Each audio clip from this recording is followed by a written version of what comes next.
정의! 와!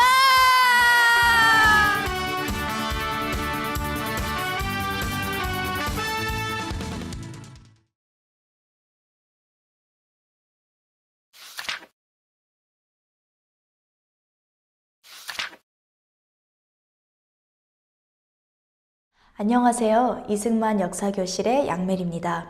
지난 1강에서 8강까지 잘 따라오셨나요? 1강에서 8강까지 정말 많은 배움, 또 깨달음, 또 정말 의미 있는 역사 공부 시간이셨길 바랍니다. 이제 매 단원 마칠 때마다 저희가 앞으로 할 것이 바로 오늘 칠판에 적혀 있는 이 역사 스케치인데요.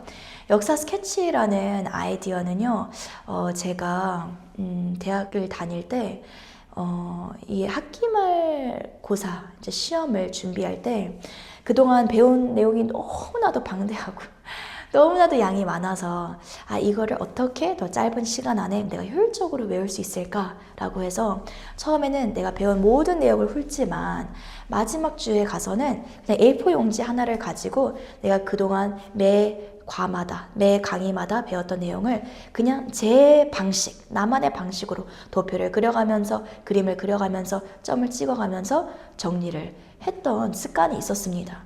그래서 이렇게 역사 공부를 접했을 때도 역시 어떻게 하면 이렇게 방대한 지식을, 이렇게 많은 역사 내용을 내가 한 그림으로 다 캡처할 수 있을까라는 것을 생각했을 때 그동안 배운 거를 스케치해야 되는구나 라는 생각이 들었습니다. 그래서 여러분도 이 시간 그동안 1강에서 8강 배운 내용을 바탕으로 여러분만의 방식, 스타일대로 A4 용지 하나를 가져오시거나 아니면 교재 내에 있는 A4 용지 그 빈 장에 여러분께서 직접 한번 한 10분, 15분의 시간을 들여서 정리해 보시길 바랍니다. 그렇다면 이번 시간에는 제가 한번 솔선수범으로 그 예시로 한번 정리를 해보겠습니다. 저 역시 떨리는데요.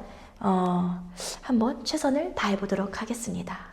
우선 저희가 1강에서 가장 먼저 배운 것은 역사를 공부하는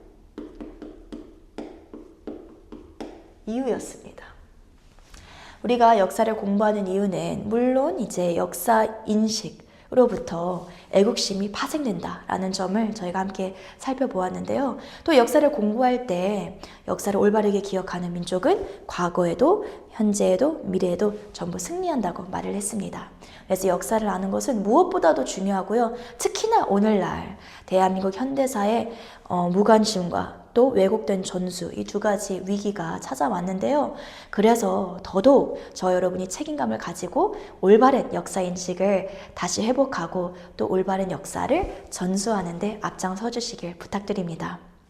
두 번째, 2강에서부터는요. 저희가 구한말, 조선 말기부터 일제 시대를 살펴보았습니다.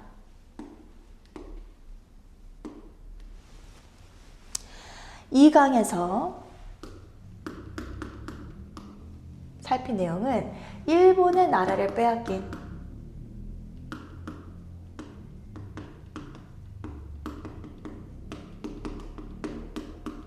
(3대) 이유를 살펴보았죠. 그래서 그 첫 번째는 흥선대원군의 쇄국 정책, 두 번째는 고종의 군대, 군인, 홀대, 그리고 세 번째는요 바로 민비의 외세, 의존. 그래서 결국 1910년 8월 29일 한일병합 조약이 체결되면서 우리나라는 일본의 식민지로 전락하게 됩니다. 이후 3강에서는 1910년 한일병합 조약 이후 9년 만에 일어난 한민족 최대의 3.1운동에 대해서 살펴보았습니다. 그리고 3.1운동의 중요한 기폭제 역할을 했던 이승만 박사의 전체 타임라인을 저희가 살펴보았죠. 이 3.1운동과 이승만 박사에 있어서 제일 중요했던 한 가지 사실은 바로 우드로 윌슨의 민족 자결주의 선언이었습니다. 그래서 이거를 유럽 국가들에게만 적용하지 말고 우리나라 조선에도 적용을 하자라고 이승만 박사가 많은 국내외 동지들에게, 독립투사들에게 편지를 했습니다. 그 다음 4강에 들어가서 저희가 그렇다면 35년간의 일제시대를 어떻게 바라봐야 하는가, 오늘날 많은 역사 또 공교육이 가르치고 있는 반일 감성인가, 어떻게 우리는 일본과의 관계를 정립을 해야 되냐라는 것을 살펴보았습니다. 또 저희가 해방된 타임라인도 짧게 살펴보았는데요. 가장 중요했던 것은 진주만 습격, 1941년 이후 태평양 전쟁이 발생하면서 1945년 8월 6일과 9일 히로시마와 나가사키에 미국이 원폭을 투하하면서 일본이 결국 항복을 하고 1945년 8월 15일 저희가 해방, 광복을 맞죠. 그래서 정말 미국의 도움이 절대적이었다. 사실 우리나라 해방에 있어서 미국은 너무나도 절대적인 국가였습니다. 그리고 나서 이제 일제시대 35년 동안 어떤 이 양면성의 모습을 한번 다뤄봤어요. 우리가 어떤 근대화적인 모습들에 강압적으로라도 편승이 되어서 정말 많은 부분들이 근대화가 되었습니다.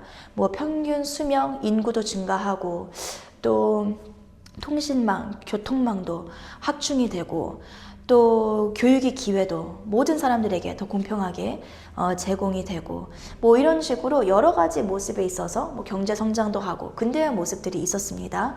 반면에 일제시대에 많은 아픔들도 있었죠. 이걸 크게 저희가 이제 남녀가 동원되는 거, 여성은 위안부 문제, 또 남자들은 징병, 징용 문제, 그래서 그거에 대한 좀 역사적인 사실들을 저희가 더 깊이 살펴보았습니다. 그리고 두 번째는 식민사관. 그러니까 조선은 스스로 자립할 능력이 없으니까 일본에 식민 지배가 필요해, 이런 역사관을 심었죠. 그리고 세 번째는 황국 신민화, 황민화 정책. 그러니까 조선인들은 일본 천황의 신하된 백성이야 라는 식의 민족 말살 정책을 실시하면서 뭐 창씨 기명도 시키고 일본말을 무조건 써야 되고 뭐 이러한 식의 정책들을 펼쳤습니다.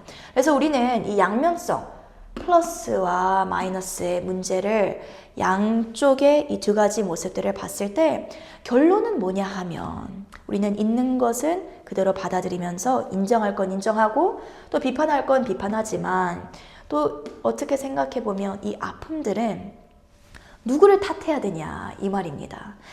그래서 저희가 4강에서는 그런 말을 했었죠. 우리나라 좌파들은요, 누군가를 탓하려고 들지만, 그러니까 무조건 일본만의 잘못이다, 일본만을 우리가 미워하고 증오하고 보이콧해야 된다, 이런 식으로 반일 몰이, 반일 선동을 하지만요, 사실은 이렇게까지 우리가 식민 지배로 들어가게 된 것은 먼저 우리나라가 그 주권을 상실했던 그 한계에서부터 시작됐다라는 점입니다. 그래서 당대에 살았던 이 아픔들을 겪었던 분들이 후세들에게 유언을 남겼더라면, 우리에게 교훈을 남겼더라면 무조건 일본을 증오해, 일본 없애버려, 이런 교훈을 주셨을까? 아니면 이렇게 나라를 잃은 서러움이, 이렇게 아픔이 큰 거야 라고 말씀하시면서 그래서 나라는 선제적으로 대응해서 지켜야 돼, 나라의 국권을 상실하면 안 돼, 이런 말씀을 하셨을지 여러분의 생각은 어떠하신가요? 그래서 우리는 일제시대 과거를 통해서 현재를 바라볼 때 반일몰이의 3대 거짓말이 있었다고 했죠. 이 3대 거짓말,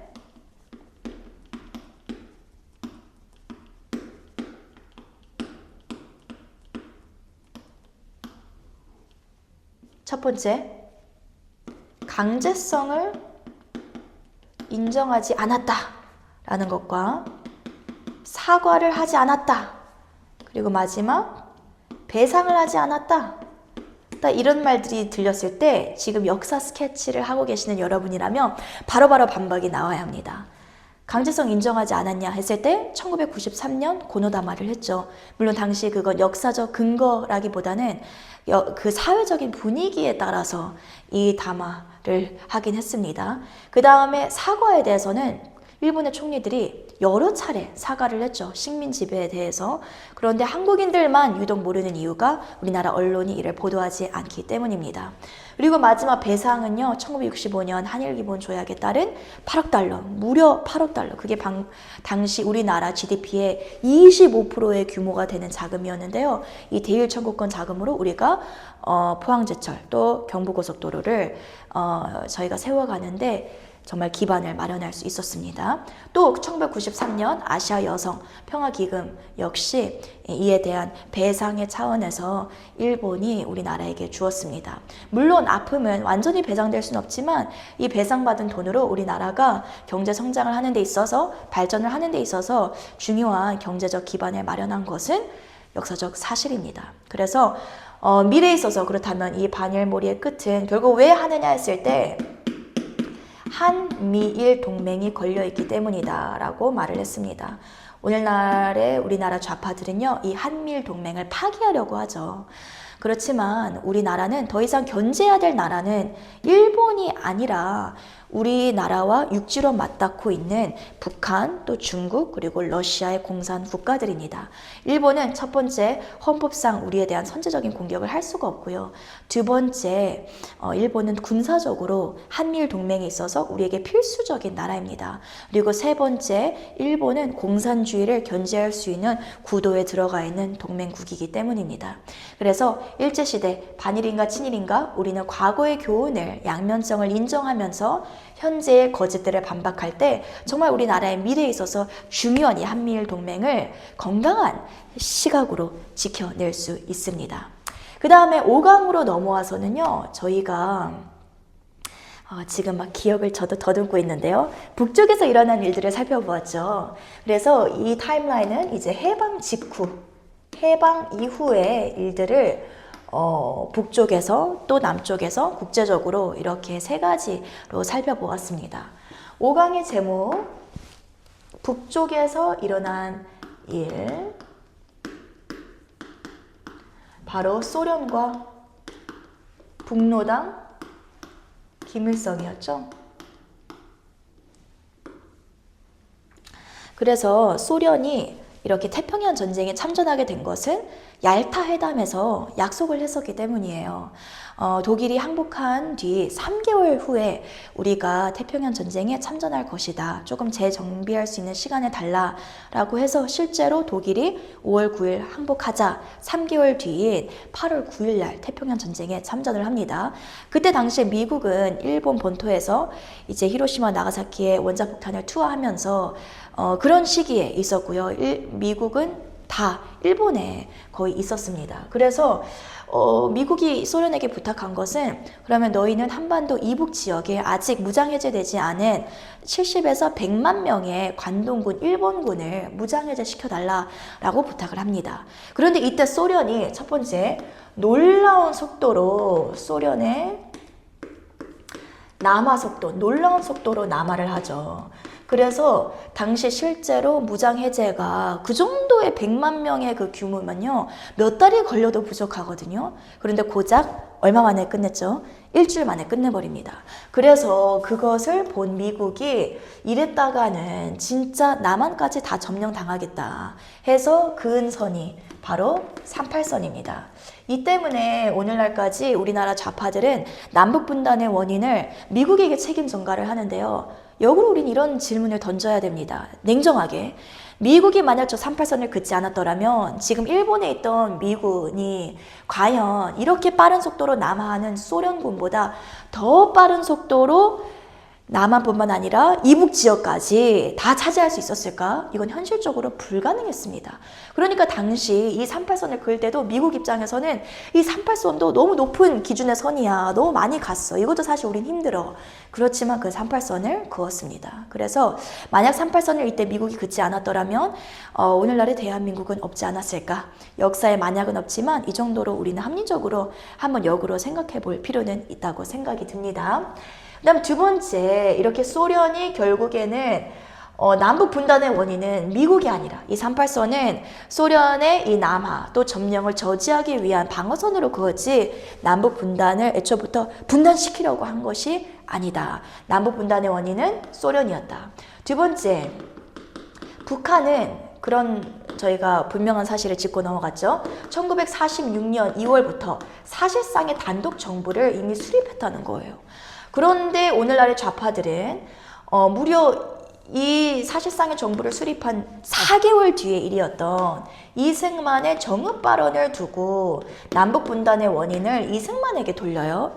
그렇지만 이거는 팩트로 보면 북한은 이미 사실상의 정부를 수립하고 소련 군정은 이미 다 세워놨으니까 철수하기까지 했습니다.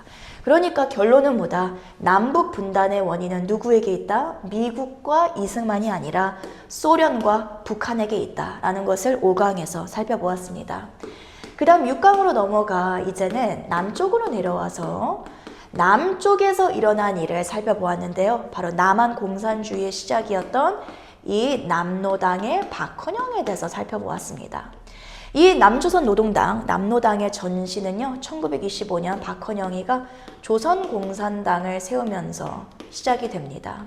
그리고 이후 그는 1945년 저희가 해방되자마자 얼마 되지 않아 조선인민공화국이라는 것을 본인 스스로 이승만과 김구의 이름을 도용하면서까지 이승만과 김구가 나한테 먼저 나라를 수립하라고 부탁했다라는 식의 거짓말을 펼쳐대면서 조선인민공화국을 선포하고 많은 국민들을 혼돈에 빠뜨립니다. 그래서 당시 국민들이나 국민의 78%가 높은 문맹률 때문에 뭐 공산주의, 사회주의를 선호한다고 말은 했을 수도 있지만 또 아마 그 공산 문구들에 많이 넘어갔을 것입니다. 그래서 공산주의를 선호하는 그런 시대적인 또 그 혼란에 틈탄 상황이었고요. 또 국제적으로도 많은 사람들이 특히 전 세계의 지식인들이 공산주의 문구와 구호들에 환호를 하고 있었습니다. 근데 이런 와중에 반공을 외칠 수 있었던 이승만은 왜 반공을 외칠 수 있었을까요? 반공주의자였던 이승만은 크게 3가지 이유가 있었습니다.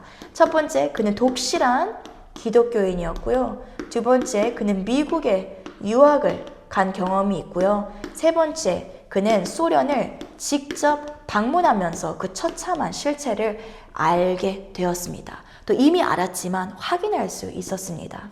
그래서 결국 우리는 반공 지도자인 이승만 대통령 덕분에 자유 대한민국을 누리게 되었고 북한은 지금까지도 인권이 유린되고 종교 자유가 말살되는 그런 너무나도 처참한 거지 나라 북한에서 살고 있습니다. 그래서 하루빨리 자유통일이 너무 시급한데 그 시작이 바로 저와 여러분이 이런 하나하나의 노력, 이런 공부의 하나하나의 노력이 바로 그 연장선의 모든 노력들과 같이 맞물리면서 저는 자유통일이 반드시 이루어질 거라 확신합니다. 그래서 부지런히 공부합시다. 그 다음에 저희가 7강에서 살펴본 내용은요, 국제적으로 일어난 일입니다. 그래서 국제적으로는 우리가 공산의 유혹, 특히 좌우 합작을 제가 제목으로 정하기는 했는데요. 그게 3가지 사건으로 전개가 되었죠. 첫 번째는 모스크바 삼상회의. 그래서 이 삼상회의에서는 무엇을 제안했느냐. 우리가 임시정부를 한국에 세워줘야 하는데 이때 미소공동위원회를 세워서 우리가 최대 5년간 미소, 영중 4개국이 신탁통치를 하자라고 제안을 했고요. 실제로 1차 미소공동위원회 그리고 2차 미소공동위원회 이렇게 회의들을 진행을 하지만요. 전부 실패로 끝납니다. 왜냐하면 신탁통치에 대한 반대 입장과 찬성 입장이 너무나도 극렬하게 서로 대립이 되어서 결국 아무런 성과 없이 끝났습니다. 그러자 미국이 선회한 노선이 중도 노선이었는데요. 김규식과 또 여운형을 중심으로 무엇을 하느냐? 좌우합작위원회를 만듭니다. 그래서 이 좌우합작위원회는 무슨 뜻이냐? 결국에는 이 공산주의 좌와 자유민주주의 우가 하나의 통일정부를 수립하는 것을 의미해요. 그래서 당시 미국도 그렇고 그리고 전 세계인들도 그렇고 너무 좋다. 전쟁 없이 그냥 너희들 하나 되면 되지 않냐. 그냥 같이 서로 양보하면서 통일정부 수립하면 되지 않냐. 라고 엄청나게 이걸 추진을 했습니다. 근데 이때 유일하게 이걸 막아선 지도자가 바로 누구냐? 이승만 대통령이었어요. 물론 당시 대통령은 아니었지만 근데 이승만이 이 좌우합작을 반대하는 데 있어서 미국의 하지 중장과도 투쟁을 해야 하고 남노당 좌익들과도 투쟁을 해야 하고 또 마지막으로 전 세계 언론들과 투쟁을 했습니다. 근데 결국 국제 상황이 정말 뜻밖의 예상 외의 방향으로 흘러가게 됩니다. 이 좌우합작을 했던 나라들이 전부 다 하나씩 공산화가 되어가는데 그것도 소련 중심의 공산화가 되기 시작했다는 점입니다. 그래서 이때 미국이 정신을 바짝 차리죠. 아니, 좌우합작 이거는 반드시 공산화로 귀결이 되는구나. 그리고 소련이 지금 팽창주의를 펼치고 있는데 이러다가는 다 소련한테 먹히겠구나. 그래서 과거에는 대소유화책을 펼치던 미국이 트루먼 독트린을 선언하면서 반공 노선을 선택합니다. 그래서 이로 인해 이승만은 말이 맞았다. 반드시 한반도에는 반공 정책을, 반공 정권을 세우는데 우리가 도와줘야 되겠다라는 다짐을 하게 됩니다. 그래서 이 좌우합작 역시 실패로 끝나자 미국은 한반도 내 이 민주적인 임시정부 또 정권 수립을 누구에게 상정을 하느냐? 유엔에게 상정을 합니다. 그래서 유엔은 자유선거를 통해서 그렇다면 남북통일정부를 수립하자라고 채택을 하는데요. 이미 북한의 친소 정권을 단독정부를 세운 소련은 이를 완강히 막고요. 결국 소련의 입국 반대로 인해 유엔 한국위원단은 서울에 도착해서 남한 내에서만 자유선거를 실시하면서 우리가 50총선거를 통해 재헌국회가 개원하게 되고요. 그리고 드디어 1948년 8월 15일 우리나라 대한민국 정부가 세워지면서 대한민국이 건국됩니다. 마지막 지난 시간에 우리가 살펴본 8강은요. 누구에 대한 불편한 진실을 다루었느냐. 김구에 대한 불편한 진실을 살펴보았습니다. 오늘날 많은 사람들은 특히 이렇게 좌익사관을 가진 사람들은요. 김구가 국부였어야 한다. 이승만은 독재자다. 친일주의자다. 전쟁 미치광이다. 뭐 수구 꼴통이다. 극우 세력이다. 이러면서 김구만 정말 마지막까지 남북이 하나가 되기를 바라면서 북한에까지 가서 남북 연석회의에 참석해서 이렇게 노력을 했는데 결국 이승만 때문에 남북이 갈라졌다. 이렇게들 많이 들어보셨죠? 저도 그런 사람들 많이 만나봤습니다. 그런데 저희가 배운 바로는 전혀 사실이 아닙니다. 김구는요, 남북연석회의에 참석한 그 첫 번째 의도조차도 김일성이 이렇게 간첩들을 파견해서 그를 포섭할 때 너를 초대 대통령으로 추대해 줄게 라는 제안을 했습니다. 물론 그것만이 그의 동기는 아니었을 수도 있겠지만 이야기를 계속 전개해 보면요. 그가 거기서 남북공동선언을 서명했을 때 그 조항들의 내용이 무엇이었나요?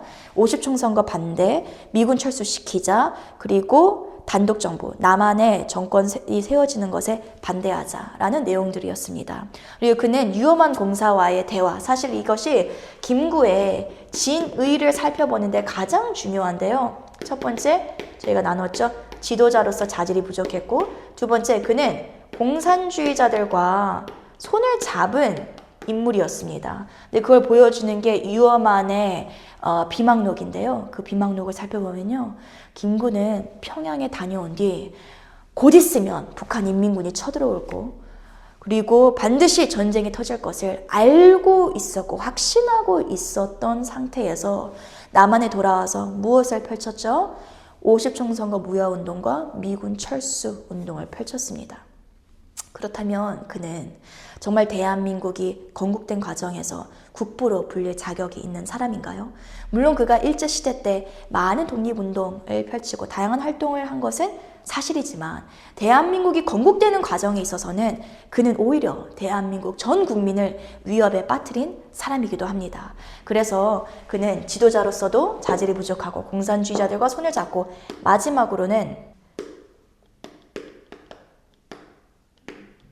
권력욕까지 있던 사람이었습니다. 그래서 이번 1에서 8강 역사 스케치를 이렇게 쭉 맞춰보았는데요. 1강, 2강, 3강, 4강, 5강, 6강, 7강, 8강 여러분의 방법대로, 여러분의 특별한 방식대로 한번 저처럼 1에서 8강까지 정리하시면서 내가 어느 부분이 살짝 약한지, 어느 부분을 잘 설명을 했는지 여러분이 부족한 부분과 잘한 부분을 스스로 잘 판단을 하셔서 보충을 더 하시면 좋겠습니다. 지금까지 오시느라 너무 고생이 많으셨고요. 앞으로 다음 2단원 9에서 16강까지 잘 부탁드립니다. 앞으로 더 정말 유익한 내용들 또 대한민국에 대해서 알아가시는 시간이 되실 텐데요. 늘 기쁘고 감사한 마음으로 저희 함께 역사 공부했으면 좋겠습니다. 지금까지 이승만 역사교실의 양메리였고요. 전 다음 9강에서 여러분을 찾아뵙도록 하겠습니다. 감사합니다. 이승만 자유통일